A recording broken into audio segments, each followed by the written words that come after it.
I've had some questions recently about different levels of drawing figures. And there's, of course, the mannequin approach. And with doing limbs like this is somewhat similar to the skeleton. Like so. Also talked about cylinders. Cylinders help give depth.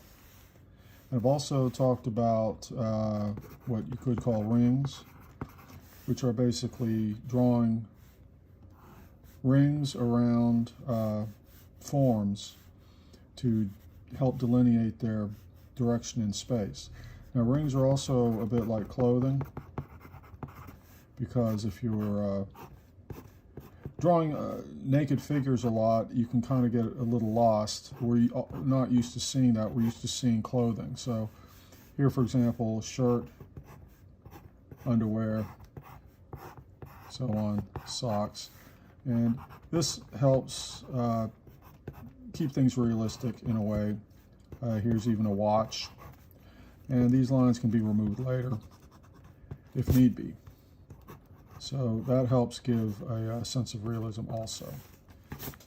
So anyway, mannequin,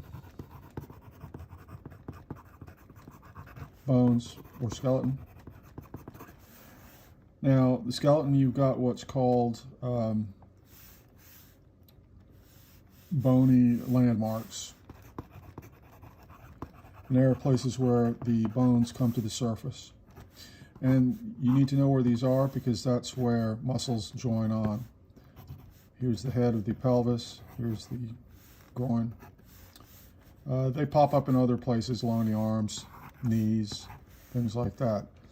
Now, when it comes to muscles, here's another level, because you can draw forms, you know, sort of like this, say, and there are muscles there, but you're not necessarily rendering them closely.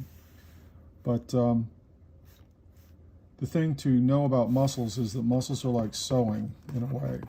They are fibers, and they connect bone to bone. So, for example, on the arm, this point here is a key point in muscles connecting to collarbone and to the sternum, like so. See? And they also come from the arm up here, further up, underneath the other muscles, come down like so. And then, of course, biceps, back muscles, serratus, and so on. Very important to know where these attach, because in any given situation when you're drawing a figure,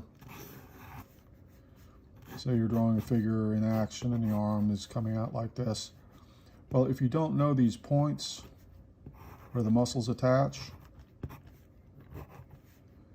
you're going to have a lot of difficulty. See, now the back muscles also attach up to the arm.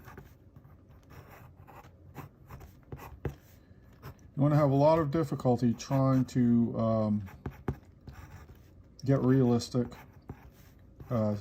convincing sense of realism. You have to know all that stuff. So anyway, basically, where muscles connect, here's a back view, shoulder blade, humerus, neck, skull, like so. Muscles come down, muscles come across, muscles come like so. How these muscles sew together, attach, connect, is integral to drawing the figure. So just learning the surface anatomy, you know, looking at a diagram of what the muscles look like on the surface, that's not enough, because that's not going to help you with the action poses. With movement, extreme movement like this, you're going to need to know where the muscles attach. And while you're drawing a figure, why not just study that and understand exactly how things work in a mechanical fashion. So I'll leave it there.